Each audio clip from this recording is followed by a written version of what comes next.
সংসদে বিরোধী দলকে কথা বলার সুযোগ দেওয়া হচ্ছে না বলে অভিযোগ করেছেন বিরোধী দলীয় নেতা ডাক্তার শফিকুর রহমান। দর্শক, আপনারা দেখতে পাচ্ছিলেন মির্জা ফখরুল ইসলাম আলমগীর হামলা করা হয়েছে এবং হামলার পরে তাদেরকে কিন্তু রক্তাক্ত করা হয়েছে। এদিকে আজকের সংসদ অধিবেশনে জামাতে আমির ভয়াবহ রূপে কেঁপেছেন।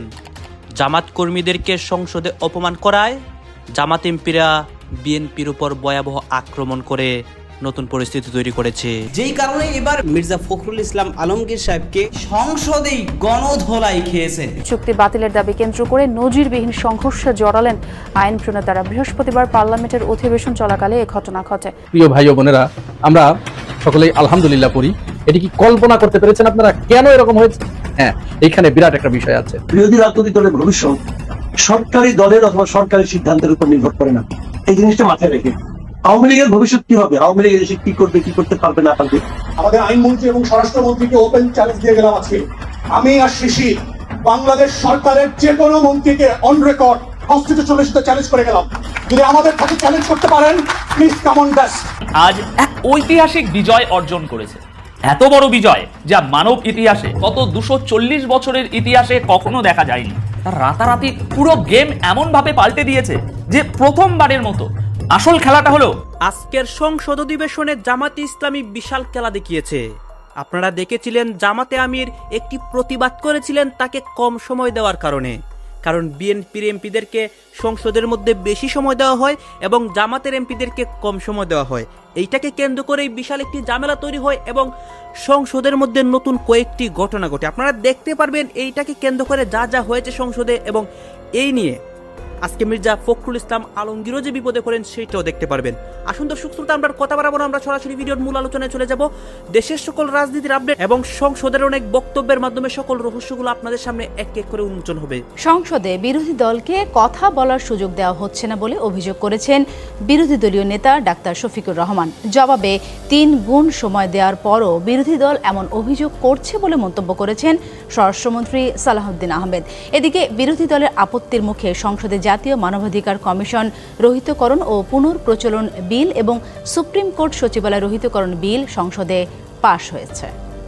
সদস্যবৃন্দ, বৃহস্পতিবার সকালে স্পিকার অবসরপ্রাপ্ত মেজর হাফিজউদ্দিন আহমদ বীর বিক্রমের সভাপতিত্বে সংসদের বৈঠকে মানবাধিকার কমিশন রহিতকরণ বিল উত্থাপন করেন আইনমন্ত্রী। আপনি যে মানদণ্ডের বিচারক চান, বিলটি পাশে আপত্তি জানান বিরোধী দলীয় সদস্য হাসনাত আব্দুল্লাহ। আজকে 2025 সালের জাতীয় মানবাধিকার কমিশন এটাকে ল্যাপস করার মধ্য দিয়ে আদতে বাকি 2টা অধ্যাদেশকে অর্নামেন্টাল করে ফেলা হয়। এরপর ফ্লোর নিয়ে বিরোধী দলীয় নেতা তাদের সংসদে কথা বলতে সুযোগ দেওয়া হচ্ছে না বলে অভিযোগ করেন। এ নিয়ে পাল্টা বক্তব্য রাখেন স্বরাষ্ট্রমন্ত্রী।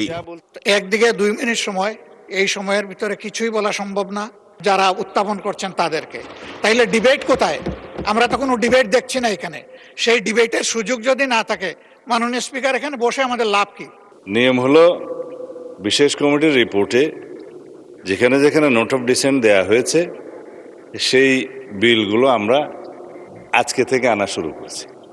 কালকের মধ্যে তো আমাদের বিলগুলো সম্পর্কে সব ফয়সালা করতে হবে। উত্থাপনের পরে আপনি আপত্তি উত্থাপনকারীদের মধ্য থেকে একজনকে ফ্লোর দিয়েছেন, 3 গুণ সময় দিয়েছেন, ভবিষ্যতেও দিবেন, অসুবিধা নাই। আমরা এখানে খুব সবাই আলোচনা করেই সবকিছু ফয়সালা করতে চাই। পরে আইনমন্ত্রী বলেন 1971 সালের পর জিয়া পরিবারই বাংলাদেশের ইতিহাসে সবচেয়ে বেশি মানবাধিকার লঙ্ঘনের শিকার হয়েছেন। এ সময় তিনি বিল পাশের অনুরোধ জানান। 2009 সালের আইনটা বাতিল করে দিয়েছিলেন। মানবাধিকার কমিশনের জায়গাটা অসম্পূর্ণ না থাকে, ফাঁকা না থাকে, সেই কারণে আপাতত আমরা 2009 সালের আইনটাকে রেস্টোর করেছি। কেউ বলতে যাতে না পারে বাংলাদেশে কোনো মানবাধিকার কমিশন নাই। এরপর সুপ্রিম কোর্ট সচিবালয় রহিতকরণ বিল সংসদে পাশের জন্য উত্থাপন করেন আইনমন্ত্রী। আমরাও সেই বিচারালয় চাই। এই বিলটি নিয়েও আপত্তি জানান বিরোধী দলীয় সদস্যরা। বলেন এই বিল পাশের ফলে বিচার বিভাগের স্বাধীনতা নীরবে কাঁদবে। কিন্তু ষোড়শ সংশোধনীর মাধ্যমে বিচার বিভাগকে অন্যান্য অঙ্গের অধীনস্থ করার চেষ্টা করা হয়েছে। এছাড়া সংসদে বাংলাদেশ এনার্জি রেগুলেটরি কমিশন সংশোধন বিল এবং বৈদেশিক কর্মসংস্থান ও অভিবাসী সংশোধন বিল সহ বেশ কয়েকটি বিল সংসদে পাশ হয়। 26 উত্থাপিত আকারে পাশ করা হোক। এদিকে চিফ হুইপ সাংবাদিকদের বলেন, বিচারের নামে যাতে অবিচার না হয় সেজন্য স্বাধীন বিচার বিভাগ প্রতিষ্ঠায় কাজ করবে সরকার। সন্ত্রাস বিরোধী আইনের সংশোধনী জাতীয় সংসদে পাশ হয়েছে। ডক্টর ইউনূসের আমলে এই সংশোধনীটি করা হয়েছিল আওয়ামী লীগের কার্যক্রম নিষিদ্ধ করার জন্য। কাজেই বিলটি জাতীয় সংসদে সহজেই পাশ হয়ে যাবে এমনটাই ভাবা হয়েছিল, কিন্তু হয়নি। বিলে আপত্তি জানান সংসদে বিরোধী দলের নেতা জামায়াতের আমির ডাক্তার শফিকুর রহমান। অথচ আওয়ামী লীগ নিষিদ্ধ করার জন্য তারাই বেশি সোচ্চার ছিলেন। তাহলে জামায়াতের আপত্তির কারণটা কি? রহস্যটা এখানেই। কারণ আইন আজকে তৈরি হলেও এটা কার্যকর থাকবে বছরের পর বছর ধরে। এই আইনে গণহত্যার সাথে জড়িত সংগঠনের নিষিদ্ধের সুযোগ আছে। এখানেই কি জামায়াতের ভয়? ডক্টর ইউনূসের অন্তর্বর্তী সরকার অধ্যাদেশের মাধ্যমে সন্ত্রাস বিরোধী আইন সংশোধন করে। আগে সন্ত্রাস বিরোধী আইনে সংগঠনের কার্যক্রম নিষিদ্ধের বিধান ছিল না। তখন বিধান ছিল কোনো ব্যক্তি বা সংগঠন সন্ত্রাসী কাজের সঙ্গে জড়িত থাকলে সরকার প্রজ্ঞাপন দিয়ে ওই ব্যক্তিকে তালিকাভুক্ত করতে পারে বা সত্তাকে নিষিদ্ধ ঘোষণা করতে পারবে। ইউনূস সরকার ওই আইনে সংশোধনী এনে সংগঠনের যাবতীয় কার্যক্রম নিষিদ্ধের বিধান যুক্ত করে। এরপর আন্তর্জাতিক অপরাধ ট্রাইব্যুনালে আওয়ামী লীগের নেতাকর্মী এবং সংগঠন হিসেবে আওয়ামী লীগের বিচার শেষ না হওয়া পর্যন্ত দলটির কার্যক্রম নিষিদ্ধ করে গেজেট জারি করা হয়। ইউনূস আমলের এই অধ্যাদেশটিকেই আইনে রূপ দিতে জাতীয় সংসদে বিল পাশ হলো। তবে পাশ হওয়ার আগে কিছু ঘটনা ঘটেছে যা বেশ কিছু প্রশ্ন তৈরি করেছে। প্রথমটি হলো, ডক্টর ইউনূস আমলের অধ্যাদেশগুলো পর্যালোচনা করার জন্য সংসদের একটা বিশেষ কমিটি করা হয়। সেই কমিটি 133টি অধ্যাদেশের মধ্যে 98টি হুবহু এবং 15টি সংশোধিত আকারে পাশ করার সুপারিশ করে। বাকি 20টির মধ্যে 4টি বাতিল করা হয় এবং 16টি ভবিষ্যতের জন্য স্থগিত রাখা হয়। সন্ত্রাস বিরোধী যে আইনটি পাশ হলো এটি সেই 15টির মধ্যে পড়েছিল। অর্থাৎ কমিটির সুপারিশ অনুযায়ী যে 15টি বিল সংশোধিত আকারে পাশ হওয়ার কথা এটি তার মধ্যে একটি। কিন্তু সংসদে যে বিল পাশ হয়েছে সেখানে কোনো সংশোধনী আনা হয়নি। সংসদে কমিটি করে সেই কমিটির কোনো সুপারিশ যদি মানাই না হয় তাহলে কমিটি করার অর্থ কি? কমিটি কি এমন সুপারিশ করেছিল যা সংসদে পাশ হলো না? অথচ কমিটিতে তো সরকারি এবং বিরোধী দল দুই দলেরই সদস্য ছিল। তাহলে দ্বিতীয় প্রশ্নটি আরও গুরুতর।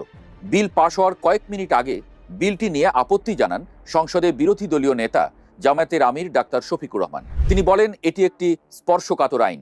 আইনটি পাশের জন্য তাদের আরেকটু সময় দেওয়া হোক।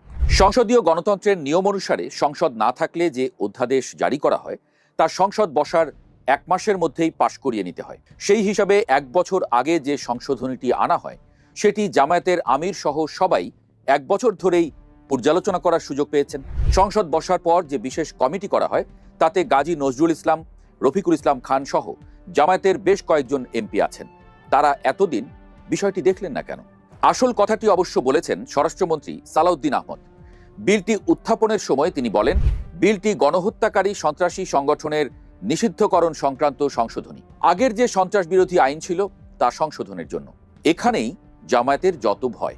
মনে থাকার কথা, শেখ হাসিনা সরকারের পতনের কিছুদিন আগে জামায়াতে ইসলামীকে এই আইনেই সংগঠন হিসেবে নিষিদ্ধ করা হয়।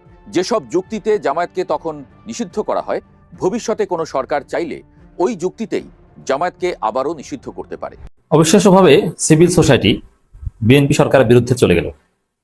দর্শক, এটা জামাতের জন্য একটা রহমত এবং জামাত রাজনীতি বাজিমাত করবে ডেফিনেটলি। কারণ জামাত একটা সুসংগঠিত বিরাট শক্তি, জনগণের হিউজ সাপোর্ট তাদের প্রতি আছে এবং এবারের 12 ফেব্রুয়ারি নির্বাচনের আগে জামাত জোয়ার তৈরি হয়েছিল এবং জনগণ ভোট দিয়েছে, যদিও ভোট কারচুপি করে তাদেরকে হারানো হয়েছে। তো সবকিছুই জামাতের আছে, জামাত অল ইন অল। কিন্তু জামাতের কিছু দুর্বলতা আছে। তার মধ্যে একটা হচ্ছে জামাতের সিভিল সোসাইটি নেই, স্ট্রং কোনো সিভিল সোসাইটি নেই এবং জামাতপন্থী সিভিল সোসাইটি ওরকম ফাংশন করে না। জামাতের যারা আছে তারা একদম জামাত, কিন্তু নন জামাত হয়ে একটা নিউট্রাল পরিচয় ধারণ করে জামাতের পারপাস সার্ভ করবেন ওইভাবে কোনো শক্তিশালী প্রতিষ্ঠান ব্যক্তি গড়ে ওঠেনি। যেমন আওয়ামী লীগের বিরুদ্ধে কিছু করা হলে 101 বিশিষ্ট নাগরিক, 101 সাবেক সচিব, 101 শিক্ষক, 101 সাবেক বিচারপতি, অমুক তমুক, এই যে 101 জনের বিবৃতি চলে আসে। দে আর সিভিল সোসাইটি বাট দে আর আওয়ামী লীগ। বিএনপির ক্ষেত্রে এরকম আছে, কিন্তু জামাতের এরকম কেউ নাই। জামাতের যারা আছে খোঁজ নিলে দেখবেন যে তারা জামাতের রোকন।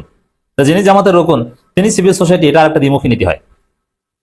তো নিরপেক্ষ কোনো জামাতপন্থী বলায় আদৌ বাংলাদেশে তৈরি হয়নি। এজন্য সিভিল সোসাইটির কোনো অ্যাডভান্টেজ জামাত অতীতে কখনো পায়নি।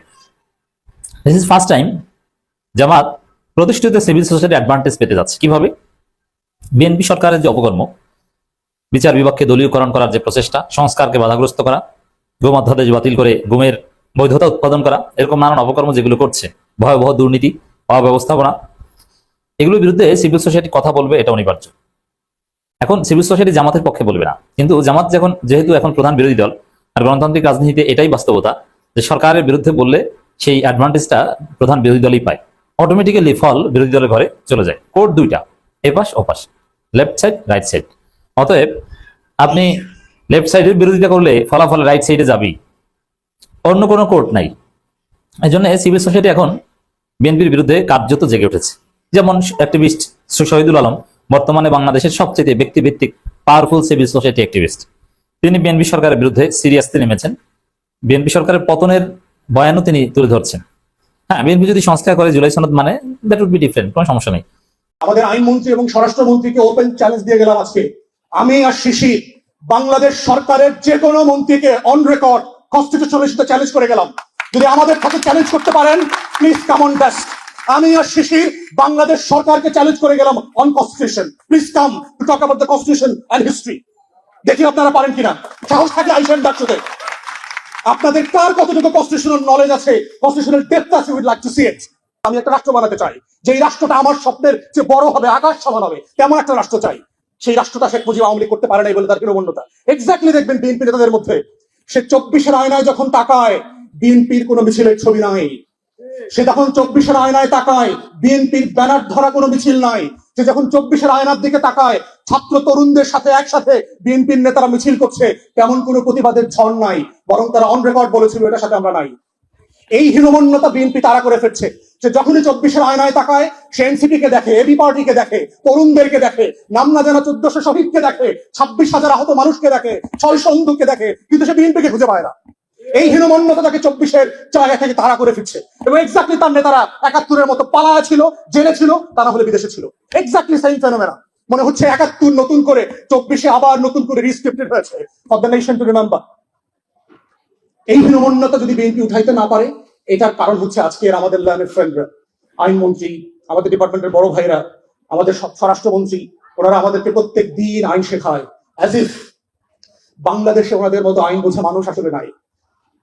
ডাকসুকে অনুরোধ করছি, আমাদের আইনমন্ত্রী এবং স্বরাষ্ট্রমন্ত্রীকে ওপেন চ্যালেঞ্জ দিয়ে গেলাম আজকে, আমি আর শিশির বাংলাদেশ সরকারের যে কোনো মন্ত্রীকে অন রেকর্ড কনস্টিটিউশনাল ইস্যুতে চ্যালেঞ্জ করে গেলাম, যদি আমাদের সাথে চ্যালেঞ্জ করতে পারেন প্লিজ কাম অন ডেস্ক।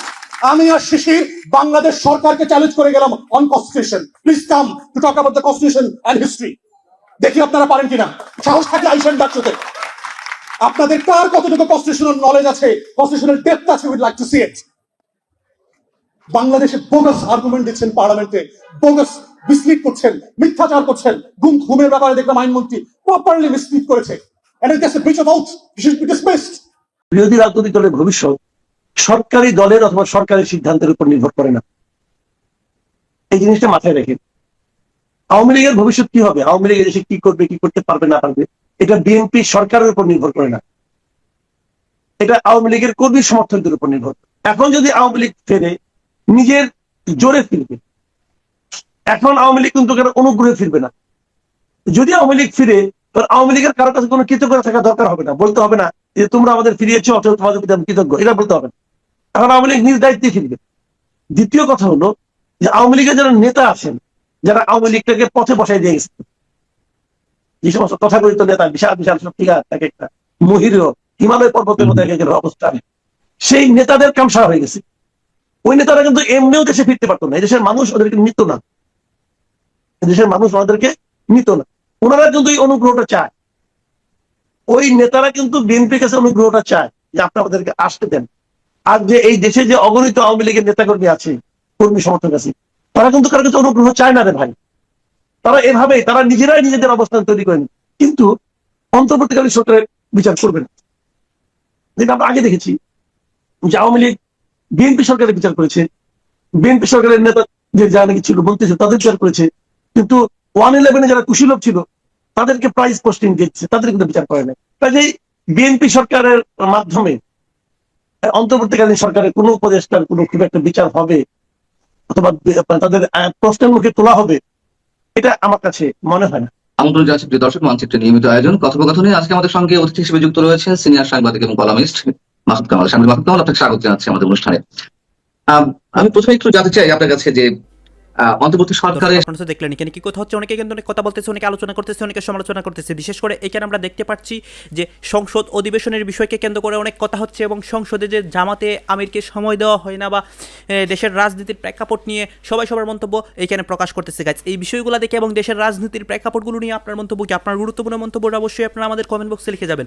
সর্বশেষ আপনাদের কাছে আমাদের রিকোয়েস্ট থাকবে, আপনারা আমাদের চ্যানেলে নতুন দর্শক হয়ে থাকলে চ্যানেলটি সাবস্ক্রাইব করবেন এবং পাশে থাকা বেল বাটনটি বাজাবেন যাতে করে নেক্সট ভিডিওটা সবার আগে আপনাদের কাছে পৌঁছে যায়। ধন্যবাদ।